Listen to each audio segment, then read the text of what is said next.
It's October, which means we're contractually obligated to get real spooky.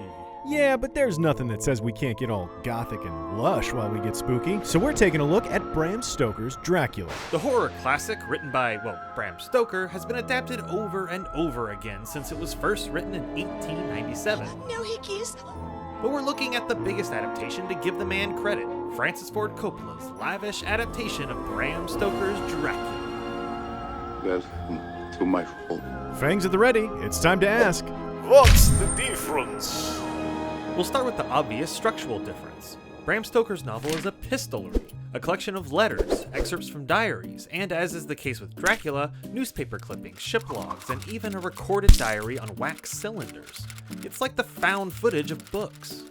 Stoker's novel begins with Jonathan Harker's journals as he travels to Castle Dracula in the far reaches of Transylvania as a solicitor looking to close the purchase of some property in London. The opening chapters feature a fair bit of backstory on the region and its people and superstitions. Come on, get to the blood sucking. This is a vampire book, right? Well, I mean, yeah, but there's a lot more, so...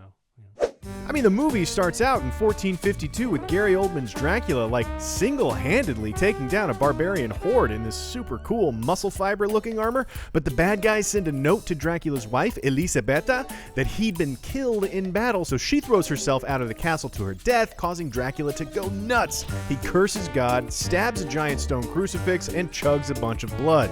There's, like, a ton of blood right off the bat. But you can't exactly get all that backstory by reading someone's diary. Plus, none of that backstory is even in the book. There's no mention of Dracula's centuries-old heartbreak. He's just a vampire, dressed head to toe in black with hairy palms and wants to move to London to eat more people. Movie Dracula may have the same motives to start with and may also have the same hairy palms, and so for the first part of the story, the movie stays pretty close to the book. The characters' journals are used to justify voiceover exposition throughout the film. Harker travels across difficult and terrifying terrain en route to Dracula's castle. The locals try to warn him, blessing him with gifts to ward off evil before literally leaving him to the wolves.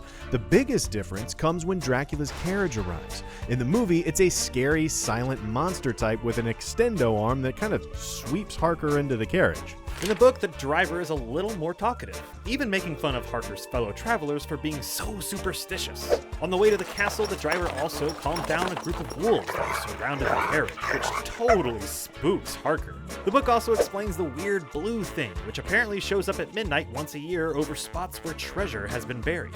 But by the time they reach the castle, the driver disappears for a long while before Dracula answers the front door.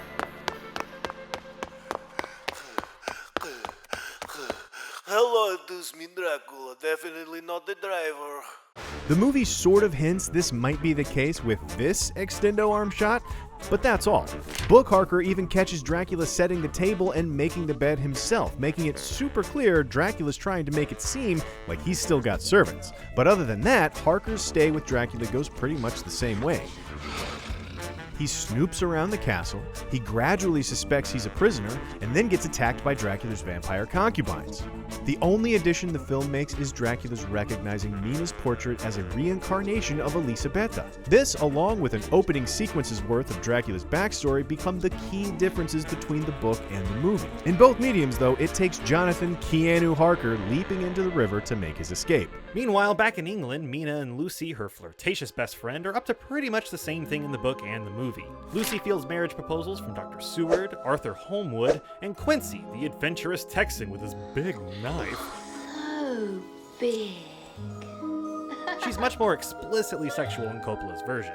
A lot happened in 100 years between the book and the movie. Dracula travels to London in the same way in both mediums. Because he has to sleep in Transylvanian dirt, he boxes a ton of it up and has it delivered to his new digs in London, and on the way, brutally murders the crew of the ship.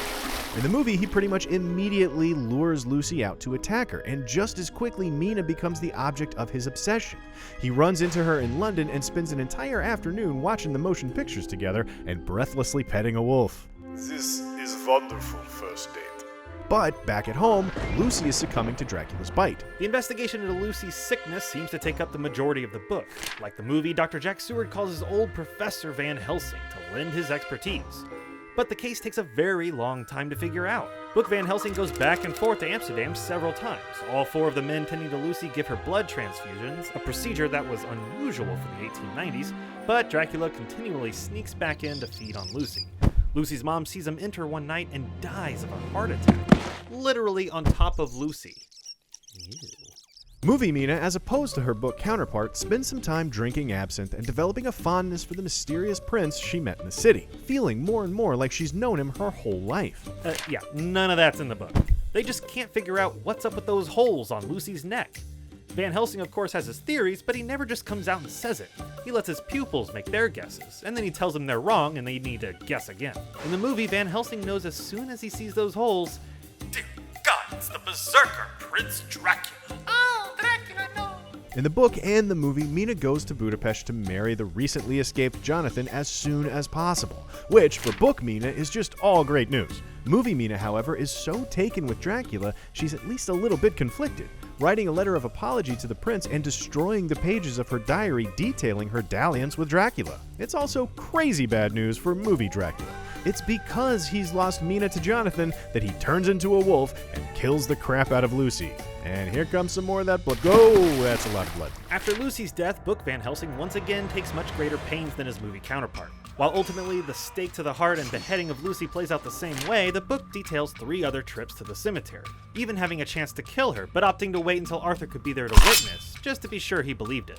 The book also goes into more detail of Lucy's taste for kids, using newspaper reports that detail a number of missing kids around the town who show up with holes in their necks, and stories about an urban legend known as the Bloofer Lady. The Bloofer Lady gives me angel kisses on neck. It's at this point in the book and the movie the entire crew starts to get their act together. Van Helsing, Dr. Seward, Arthur, Quincy, and now even newlyweds Jonathan and Mina begin to plot. In the movie, it's mostly just Jonathan saying, I know where the bastard sleeps. I brought him there. In the book, Jonathan and Mina work hard to organize everybody's diaries into chronological order, revealing the source of the text we've been reading this whole time. And with everybody on the same page, they're able to track down and ruin all the boxes of Transylvanian dirt that Dracula brought with him. But as the movie guys sterilize the earth at Carfax Abbey, Dracula pays one last visit to Mina and green smokes his way into the sheets.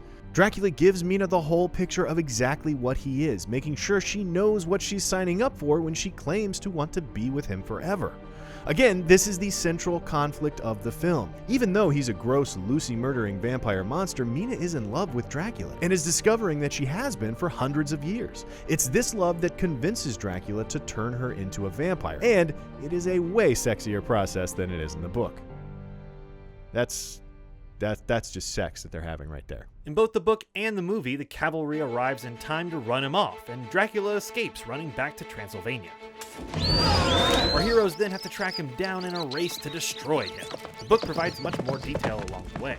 The team splits up much sooner, some go by steamer ship, some by train. In both, though, Van Helsing takes advantage of the psychic connection between Mina and Dracula in order to track the vampire's movements. But that plan backfires when they discover that Dracula's been doing the same thing to evade his pursuers. Just like Harry Potter and the Order of the Phoenix, when Harry was peeking into Voldemort's mind, but Voldemort uses that same connection to trick Harry and the gang into going into the Department of Mysteries. A plot which also featured Gary Oldman. Yeah, just like that. Mina and Van Helsing make the last leg of their journey on their own, confronted by Dracula's 3 brides along the way, with Van Helsing relieving them of their heads. You won't be needing those. The final pursuit of Dracula finds Harker, Seward, Quincy, and Arthur all chasing Dracula's carriage, racing the horses and the sunset right up to the gates of Castle Dracula. In the movie, Dracula uses Mina to cast this crazy spell to help the sun go down quicker, but the mechanics of the scene are pretty consistent with the books, right down to Quincy getting mortally wounded in the final fight before stabbing Dracula in the heart with his big-ass Texan knife. But the rest allow Mina and Dracula to go into the castle. In the book, though, as soon as Quincy's knife drives into Dracula's heart, the vampire immediately turns to dust. Mina is released from Dracula's curse, they mourn a little for Quincy, and then that's it. There's one last prologue from Jonathan's journal dated 7 years later. They're happy and even have a kid they named after literally all the dudes that helped them defeat Dracula. The movie, however, ends back where it started, on the steps in the chapel. Mina and Dracula say their goodbyes and then... Oh, jeez! Yeah, that's tough to do to a loved one, especially when... Oh! Wow! Wow! Yeah, he's dead now. Okay, so that's how it ends. The love Mina discovered for Dracula, freeing them both of the curse that began 400 years earlier. So while the book is a collection of first-hand accounts of a monster trying to spread his particular brand of monsterdom among the populace of London, by adding just one broken heart, the movie becomes a gothic romance, spanning centuries. Now, I'm off to Google, did people think Dracula was true when it first came out like they sort of did with the Blair Witch Project? Well, that's interesting. Yeah, let me know if you find any... I'm back, and nope, doesn't seem like they did. Oh, because they didn't have a digital presence. Well, that's settled then. That's it for this spooky episode. Be sure to subscribe to CineFix for more What's the Difference? All right, I did the spooky voice. Where is my money? Gotta get that check. Gotta get it cashed.